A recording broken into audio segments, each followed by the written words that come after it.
Okay, welcome back. If you've watched one of my videos in the past, it was on how to make a figure 4 and in particular how to catch a mouse. In fact, this was the piece of steel that was used in place of a stone or a log.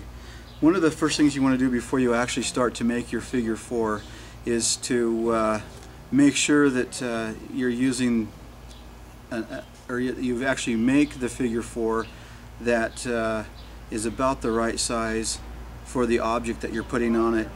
And notice that this part looks like a figure 4.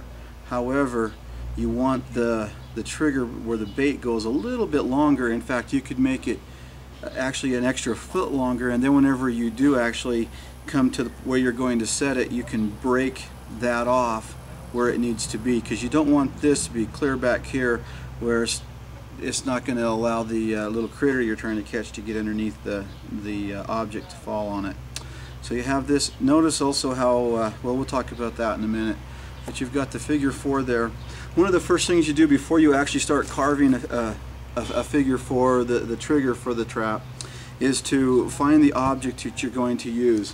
Whether it's some kind of a stone, a flat rock, a log, or other options that you have too.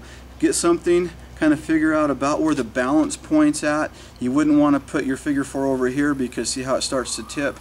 This it's extremely important if you want to get it done as quickly as possible and to utilize your time and make the most benefit out of it. Find your stone, get it shaped, make sure that you've got a flat surface that it can drop on, and even better, have 2 stones. Put this stone down for the bottom one, get another stone that will then go on top of it, and then again make sure that it isn't going to tip.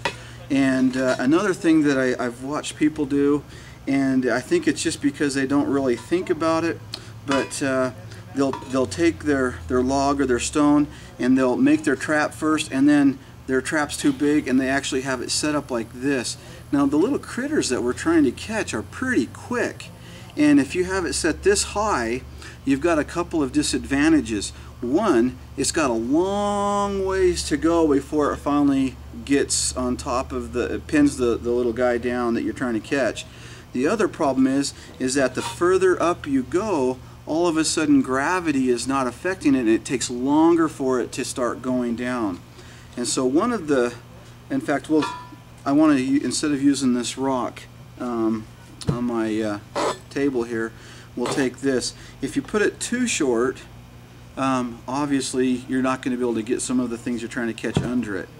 And plus, it's going to rely more upon the weight of the object to trap the animal. It may not put them out, you know, kill the animal quickly enough, and you want to be able to kill the animal pretty quick.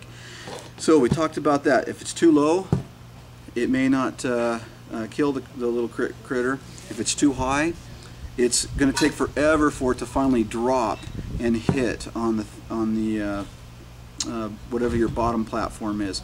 And so you want to look for something about in the middle. Something about like that right there is pretty optimal. You go a little bit higher, it's still going to work, but you still have a long ways for it to go down. I would probably never set one at a steeper angle than this right here, and I would prefer something like that right there. We'll start to make one quick. Just to show you real quick how to do this is you set your things up, and I like to have the upright first. I'll always start carving that first, and then I'll carve this part of the figure 4, and I'll put my finger here, my thumb here, and that holds it in place, and then my 2 fingers down here can kind of hold it, and then I take the trigger, put that on, set that on just like that, and then what I can do is put pressure on it with my thumb, so my trap or the trigger is already to go before it even comes over here. I see people come down and they'll try to bury this thing in the ground. That's not a good idea. Don't bury this in the ground. It'll just cause all kinds of problems for you. And then I'll see them, they'll kind of come up here and they'll try to start to put this thing together, and they haven't really done a very good job notching it anyway. And then they sit here and they end up smashing their fingers, and then they'll get it set after about an hour. of smashed fingers and stuff like that, and then they realize they forgot to put their bait on there. And so they'll put some bait on the ground. If you put bait on the ground underneath this, you may as well just just give it your peanuts or whatever, chocolate or whatever it is you have a little bit that you're trying to catch something with. You may as well just give it to them, because they're not going to set it. We'll talk about that more, but basically get it preset, sit down there, and before we go ahead and do this, I just want to show you one more thing. Be sure that whenever you do set this figure 4, that the upright is not going, let me see if I can trigger this thing and I'll do it slow motion. The upright, whenever you trigger that, it will go like this, so that whenever everything comes out of the way, it'll go down and smash flat. I've seen some people, in fact, whenever I started doing this many years ago, I made the same mistakes as probably everyone else when they first start doing this, is they'll take their figure 4 and they'll actually set it completely under like that. And then the problem is, whenever they do trip that, it'll go down, and it seems like quite often you'll come and you'll find your trap set in there just like that, or what'll happen is it'll hit that and then it'll go off to the side and your critter gets away, and you've wasted all that time and you go hungry. You don't have your meal there. So we've got the figure 4. We've talked about this. We'll put this aside, and I've got some sticks here. We'll start carving a figure 4 so you can see how to do this. Take your upright pocket knife.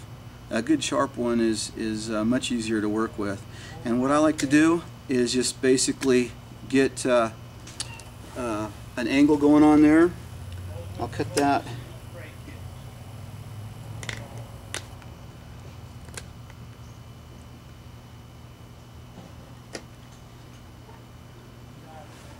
You want that angle fairly crisp. And you don't need to spend a lot of time on this. And then I always set my trigger off to the right side if I'm looking at it like this. And so when you do that, you need to make sure this side is square.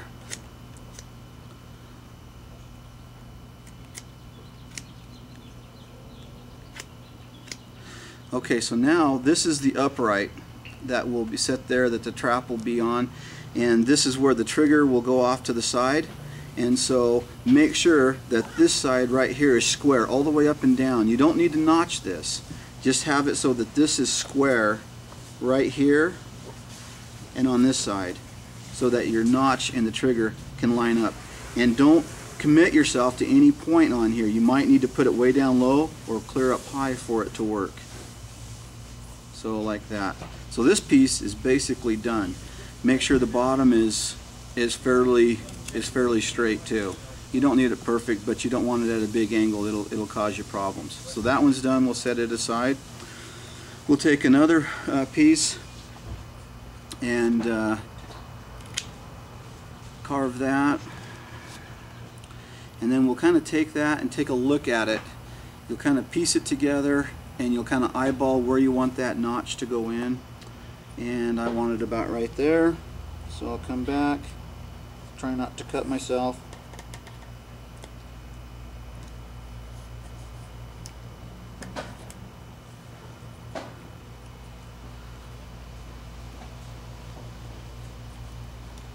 Simple little notch like that. Just check, verify that it's going to go, and then look at that. I've got a bad angle on there already. I can tell you that by looking at it. I don't like to have the angle that steep, but we'll play with it. That shallow. I'd rather have it a little more like that. And so, well, we may as well fix it while we're here. So then you just simply take off some more of this. Let's see if that did enough.